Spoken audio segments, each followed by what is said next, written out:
Praise the Lord. Bwana asifiwe.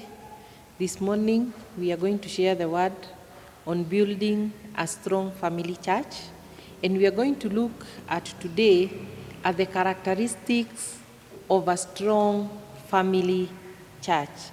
Let us bow our heads for prayer.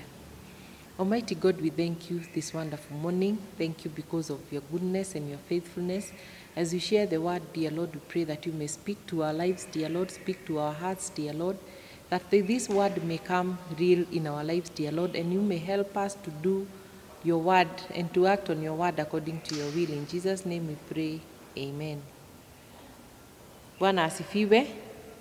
Today, ndirenda turore uhoro wa maundu matano maria mathondekaga a strong church, kana maria matumaga kanitha uhote kurugama na njira njega na uhote kurugama na kugocithia Ngai o uria angienda kugocagwo.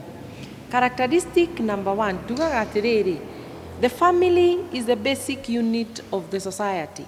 Ati gutari family tutingihota gukorwo na bururi urathie na mbere. And as a church, we are one body. Tukoragwo twi mwiri umwe wa Kristo na tukoragwo twi family imwe tunyitanite, na koguo kuri maundu tubatie gukorwo tugika turi hamwe nigetha family ino ituike ya kuruma. Na characteristic number 1 is interaction with each other. Interactions with your children. Ungienda kugia na mucii mwega no nginyagia mukaranagiria mwita family, mukaraniria na ciana, na nginya kanitha nigetha utuike kanitha mwega no nginyagia andu aria me thiini wa kanitha ucio magakorwo ni mararaniria mundu na uria ungi.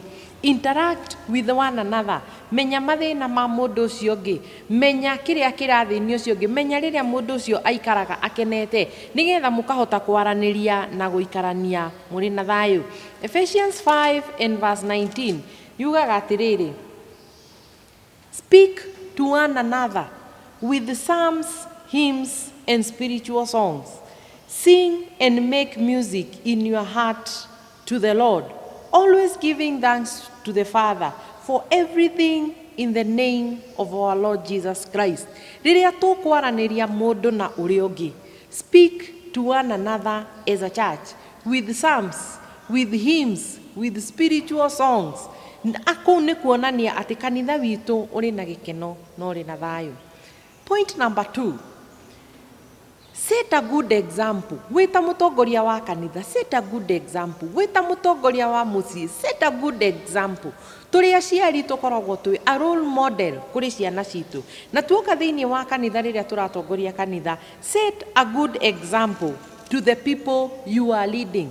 Ati andu aya ni mari kuroraga na makeririria na makauga ingienda kuhana ng'ania tondu ng'ania ni anyonetie njira iria njega. In Proverbs, as Solomon is advising his son, akauga atiriri, my son, if you accept my words and store up my commands within you, turning your ear to wisdom and applying your heart to understanding, indeed, if you call out for insight and cry aloud for understanding, and if you look for it as it for silver and search for it as a hidden treasure. And this man is advising his son because he wants to stand as an example to his son, and he wants the son to follow the example and to follow him as he is advising the son. And therefore, as a church, we are setting example. And Paul is talking to the church and telling the church, follow me as I follow Christ. Christ is our example. We should follow Christ.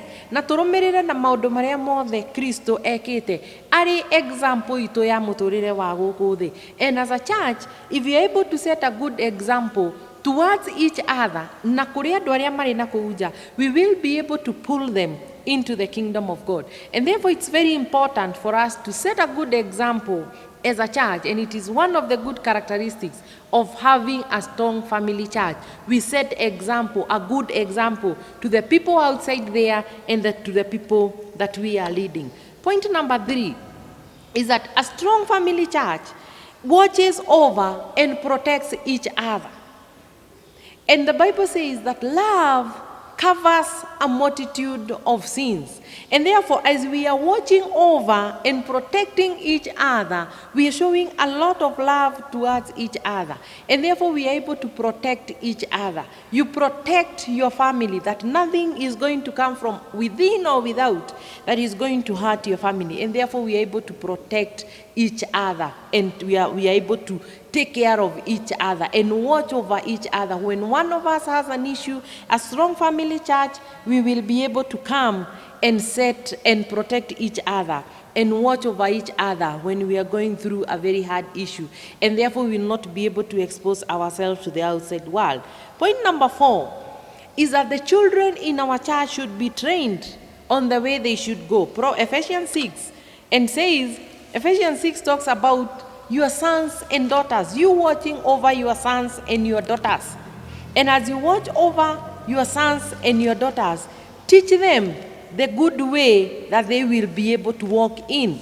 Teach them how you're going to, and protect them and take care of them as God wants them to be, as God wants you to be. So as a church, we have young children, we have our children coming to church, we have young people in salvation, and therefore as they come into salvation, as they come to know church, as a church, to know Christ, as a church, we should train them on the way they should live. Not only by setting a good example, but teaching them this is the way.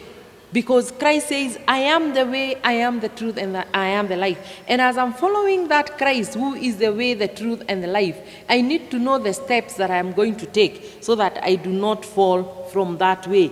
Again, train these children to honor their parents. And Deuteronomy says, honor your father and mother so that you may last long. Your days may be added to live in this world. And therefore it's important, train them on the good things that they are supposed to know as a strong church so that our church will continue to be strong. And finally, and number 5, love each other unconditionally.